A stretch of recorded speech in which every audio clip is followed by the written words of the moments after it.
ایسرہم مونۃ، آپ کے نبی کی حدیث ہے، قول ہے، اس نکاح میں برکت زیادہ ہوگی جو بہت کم خرچے میں نکاح کو کیا جائے۔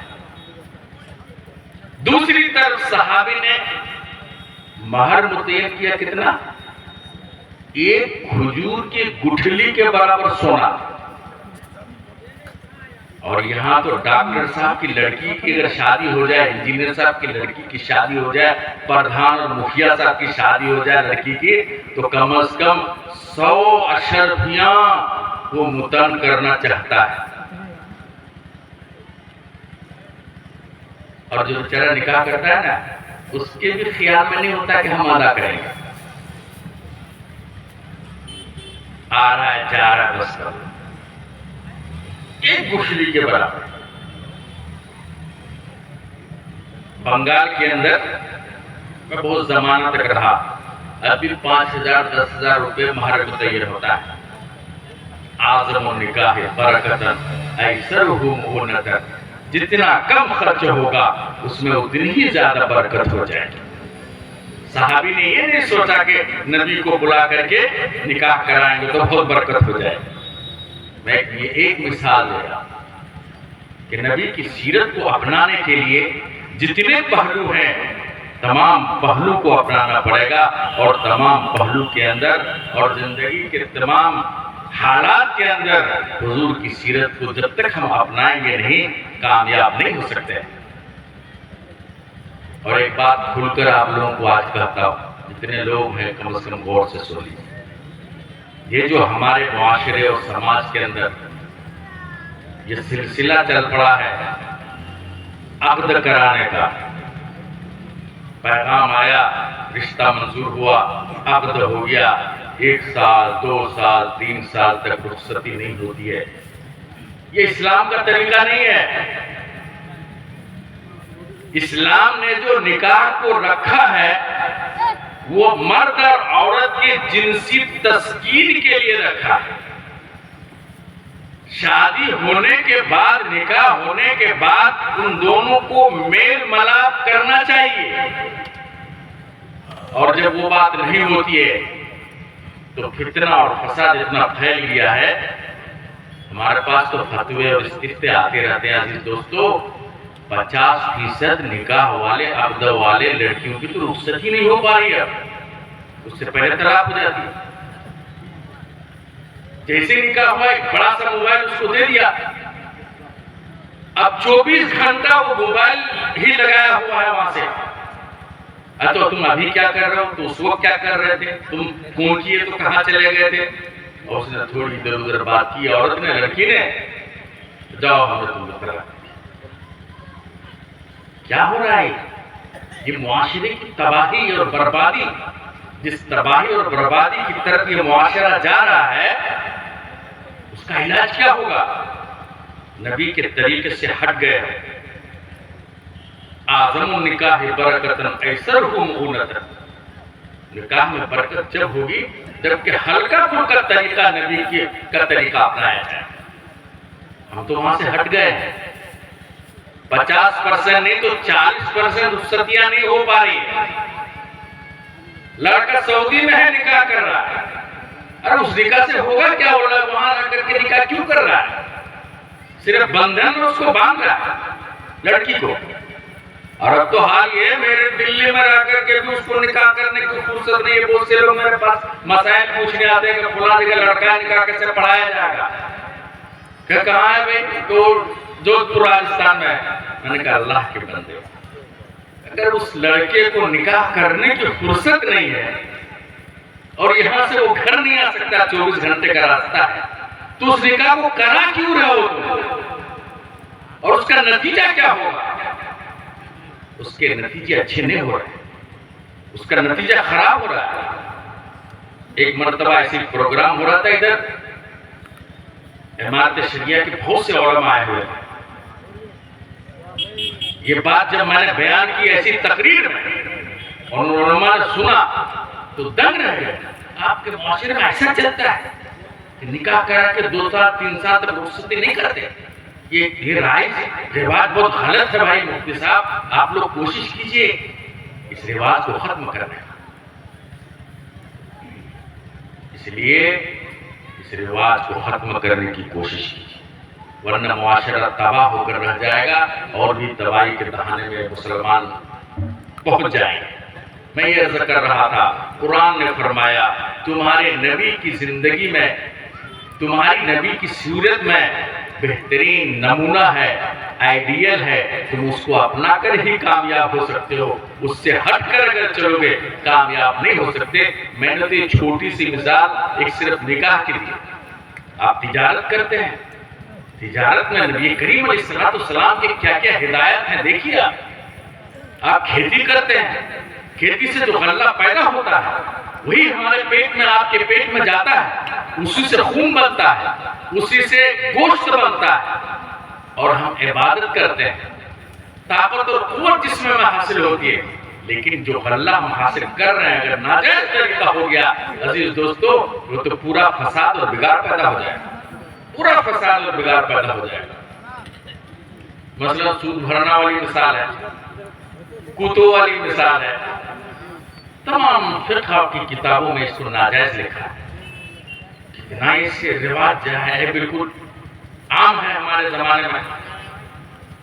نبی کی سیرت اور نبی کی سنت، چھوٹی چھوٹی سنت اگر ہماری زندگی سے چھوٹ جائے ہم کامیاب نہیں ہو سکتے۔ دو واقعہ بیان کروں گا مثال، اور میں رخصت ہو جاؤں گا چونکہ زیادہ وقت کے لیے میں نے آپ کے سامنے نہیں بیٹھا۔ ہم لوگ، میں تو ایسی عام آدمی ہوں، علاقے کا رہنے والا ہوں، میں گھر کے اندر نہیں، گھر کے اندر کے الماری کی بات بھی جانتا ہوں۔ جو آپ کا دلی سے، بمبئی سے، کلکتہ سے، لندن سے آ کر تقریر کرنے کے لیے، وہ آپ کے گھر کی باتوں کو نہیں جانے، اور آپ کے اندر ہمارے معاشرے اور سماج میں کیا برائیاں ہیں یا کیا فساد ہے، اس کی اصلاح کی کیا صورت ہو سکتی ہے، وہ نہیں جانیں گے۔ چھوٹی سی مثال لے لیجیے آپ، ایک واقعہ لکھا ہے صحابہ کا، جنگ میں گئے ہوئے، کفار سے لڑائی چل رہی ہے اور کئی دن ہو گئے فتح نہیں ہو رہی، کامیابی نہیں مل رہی مسلمانوں کو۔ تو ایک دن سب نے رات میں مشورہ کیا وجہ کیا ہے، لگ رہا ہم سے کوئی سنت چھوٹ رہی ہے جس کی وجہ سے فتح نہیں ہو پائے۔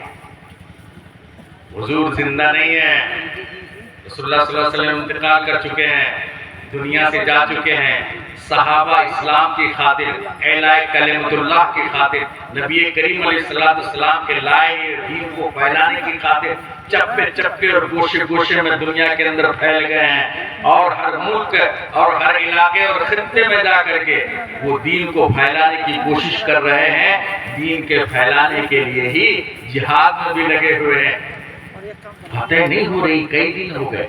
صحابہ نے مشورہ کیا کیا بات ہے، کوئی کمی ہے ہمارے اندر، شاید کوئی چیز چھوٹ رہی، کوئی سنت، غور کرو۔ صحابہ نے غور کرنے کے بعد سب نے کہا اچھا کئی دنوں سے ہم لوگوں نے مسواک نہیں کیا، اور مسواک کرنا سنت ہے، آج کولگیٹ ہے، برش ہے، اسی سے کام چلتا۔ منہ کی صفائی کرنا، منہ کو پاکیزہ رکھنا الگ چیز ہے، اور اس طریقے کو اپنانا جس طریقے سے نبی کی سنت حاصل ہو جائے، سنت پر عمل ہو جائے، وہ اور چیز ہے۔ کہا کہ سنت ایک چھوٹ رہی ہے، شاید مسواک نہیں ہو پا رہی ہے، ٹھیک ہے کل صبح اٹھ کر کے سب سے پہلے مسواک کرنا ہے، پھر جہاد میں شرکت کرنی۔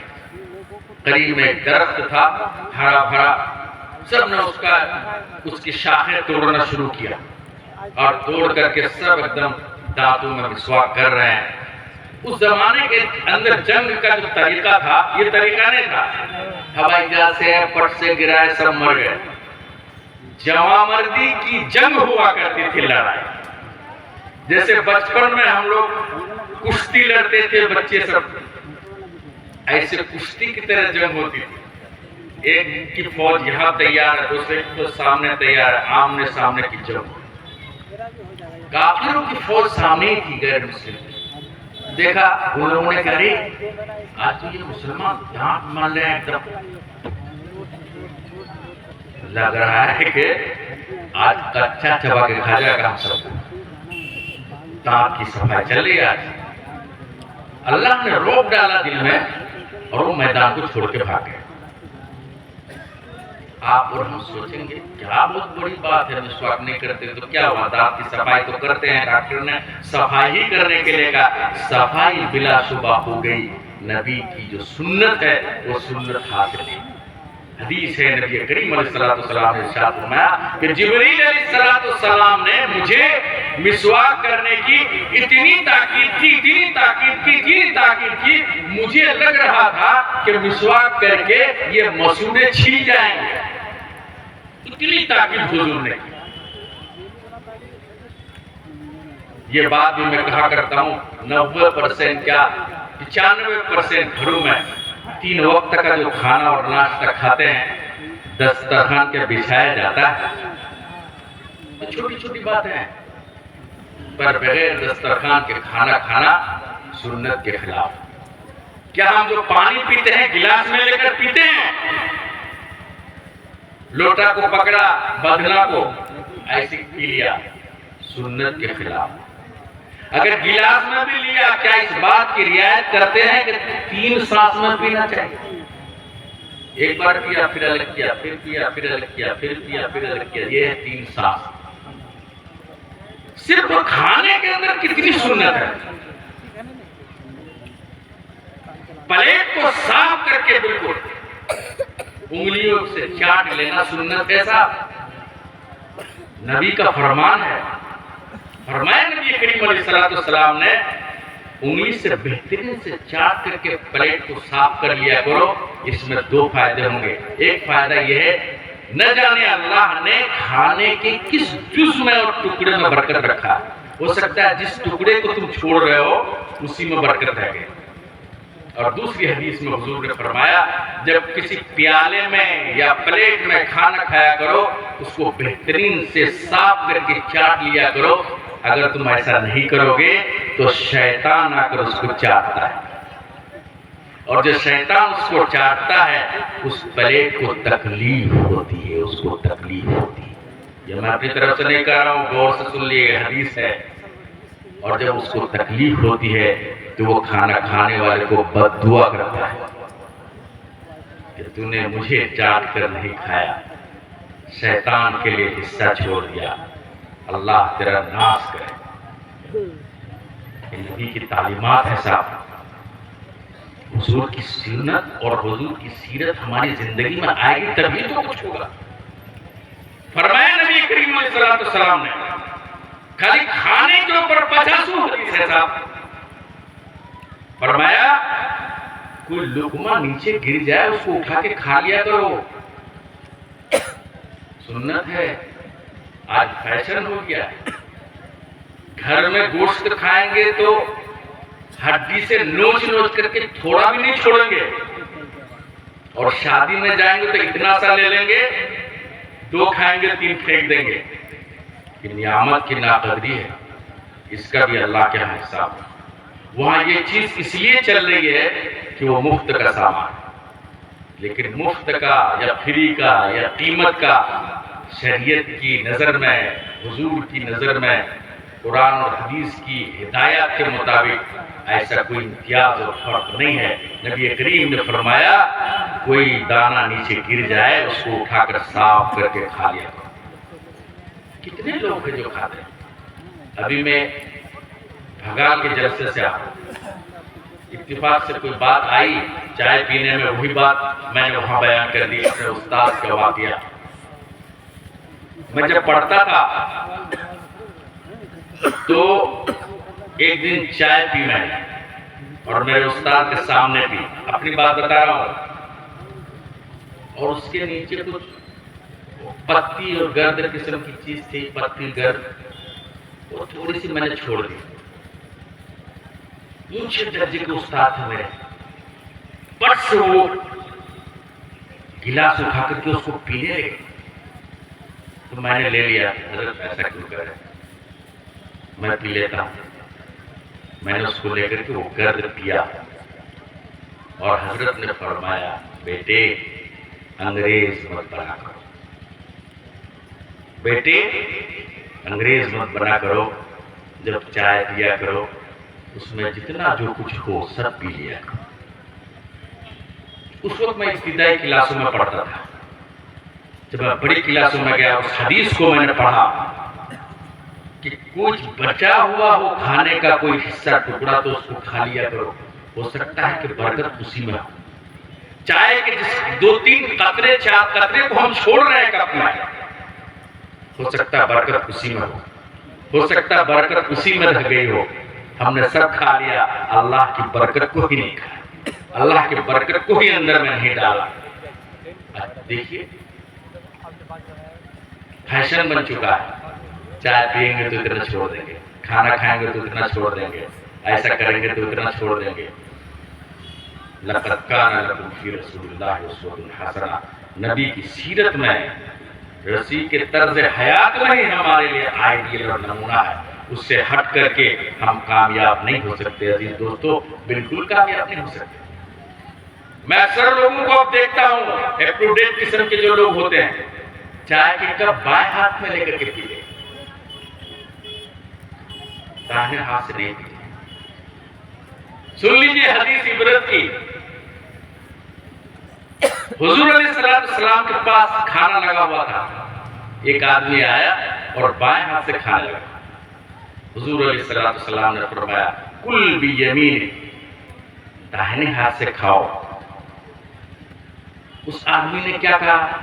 میرے داہنے ہاتھ میں تکلیف ہے، اور تکلیف ہو کوئی نہیں تھی، اس نے جھوٹ بولا نبی کے سامنے، نبی کی ہدایت پر کٹ حجتی کر کے جھوٹ بولا اس نے، میرے ہاتھ میں تکلیف ہے اس لیے میں بائیں ہاتھ سے کھا رہا ہوں۔ حضور نے فرمایا تیرا ہاتھ کبھی تیرے منہ تک نہ پہنچے، تیرا ہاتھ کبھی تیرے منہ تک نہ پہنچے۔ اسی حدیث میں ہے اس آدمی کا ہاتھ شل ہو گیا، مڑتا نہیں تھا، زندگی بھر کبھی منہ تک ہاتھ۔ اور ہم نبی کے ماننے والے بائیں ہاتھ سے کھاتے ہیں اور سوچتے ہیں کہ دنیا اور آخرت میں کامیاب ہو جائیں گے، نہیں ہو سکتے۔ خلاف پیغمبر کسے رہ گزی کہ ہرگز بمنزل نہ خواہد محالست۔ آگے میں عرض کر رہا ہوں، اور نبی کا آپ طریقہ دیکھیے، نبی کے صحابہ کا، حضرت حذیفہ بن یمان رضی اللہ تعالیٰ کسرا کے دربار میں جاتے ہیں، سپر پاور جیسے اس وقت امریکہ ہے، روس ہے، برطانیہ ہے، مذاکرہ کے لیے واقعہ لمبا ہے، مختصر ایک جملے میں بیان کرتا ہوں۔ کھانے کا دسترخوان آیا، سپر پاور پوری دنیا پر بادشاہت اور حکومت کرنے والے کسی زمانے میں، دسترخوان لگا، کھانے کے لیے بیٹھے، جو لوگ مذاکرہ کے لیے گئے تھے بادشاہ سے، 2-3 صحابی حذیفہ بن یمان رضی اللہ تعالیٰ عنہ بیٹھے ہوئے تھے، کھانا کھا رہے تھے، کوئی لقمہ نیچے گر گیا، پلیٹ سے نیچے باہر، تو انہوں نے اس لقمہ کو اٹھایا کھانے کے لیے۔ قریب میں جو صحابی تھے اس نے کوہنی ماری، میاں یہ کیا حرکت کر رہے ہو کہ تہذیب اور تمدن کے اعلیٰ معیار کے لوگوں کے دسترخوان پر تم بیٹھے ہوئے ہو، اور جو لقمہ گر گیا ہے اس کو تم اٹھا رہے ہو کھانے کے لیے، یہ ہمیں ذلیل سمجھیں گے، ایسا مت کرو۔ جواب کیا دیا سن لیجیے، انہوں نے جواب دیا تھا اَتْرُكُ سُنَّةَ رَسُولِ اللَّهِ صلی اللہ علیہ وسلم لِهَٰؤُلَاءِ الْحُمَقَاءِ، ان بیوقوفوں کی وجہ سے، ان بیوقوفوں کی وجہ سے کیا ہم رسول اللہ کی سنت کو چھوڑ دیں؟ ارے رسول اللہ کی تعلیمات میں سے یہ ہے، سنت یہ ہے، گر جائے لقمہ تو صاف کر کے کھا لیا کرو۔ ہماری کامیابی نبی کے طریقے اور سنت کے اوپر عمل کرنے میں ہے۔ کیسر و کسرا کا تخت و تاج برباد ہو جائے گا جب ہم نبی کی سنت پر عمل کریں گے، اور جب ہم نبی کی سنت کو چھوڑ دیں گے نبی کے طریقے کو چھوڑ دیں گے تو اسلام کے خلاف ایسا قانون بنانے لگے گا جس کو یو سی سی، پی سی سی، 9 سی سی پتہ نہیں کیا کہیں گے، اور آپ کے اوپر اس کو مسلط کر دیا جائے۔ ہم تو خود ہی اسلام سے دور ہو چکے بھائی۔ حکومت نے قانون بنا رکھا ہے 3 طلاق مت دو، پر جب بھی جو لونڈا طلاق دیتا ہے وہ 3 طلاق ہی دے رہا ہے۔ اس قانون کو بنانے کی ضرورت ہماری نوسط کی وجہ سے ہوئی۔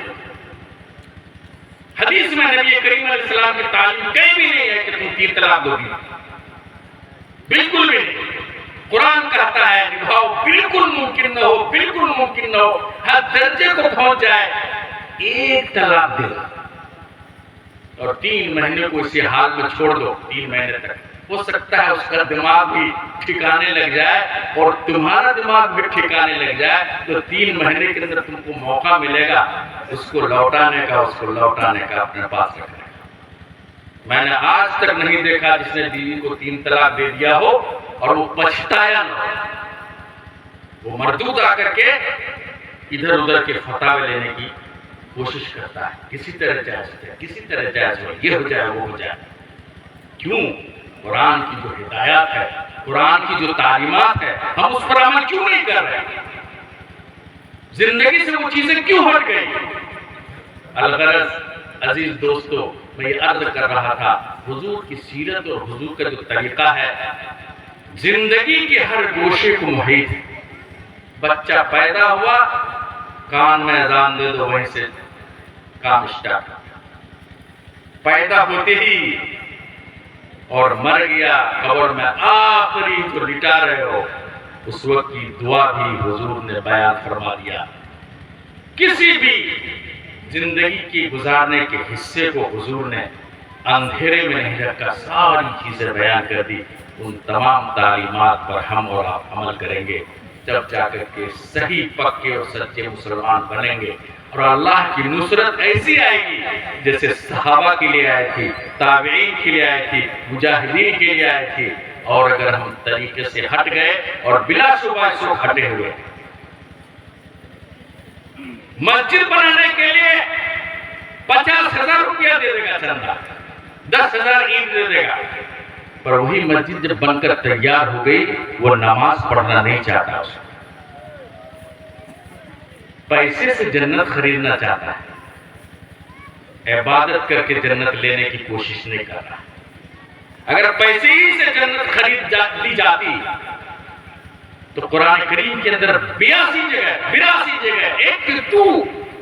80 اور 2 جگہ نماز کا حکم نازل ہوا۔ نبی کریم علیہ السلام نماز پڑھ کر اپنے پیروں میں ورم نہ ڈالتے۔ اکابر کو دیکھیے، حالات کو پڑھیے۔ یہ نعوذ باللہ میں نہیں کہا تھا کہ مسجد میں چندہ نہ دو، اینٹ مت دو، وہ بھی کرنا ہے، اور اس سے پہلے اور اہم چیز نماز کو ادا کرنا ہے۔ حضور نے فرمایا ایک زمانہ آئے گا، مساجدہم عامرہ وہی خراب من الہدی، ایک زمانہ آئے گا عالی شان مسجدیں بنیں گی، لیکن وہ نماز، ذکر اور تسبیح سے خالی ہوگی، ویران ہوگی، نماز پڑھنے والا نہیں۔ جامع مسجد میں 500 آدمی نماز پڑھتا ہے جمعے کے دن، اور وقتی نمازوں میں 5 آدمی نہیں ہوتا۔ یہ کیا ہے؟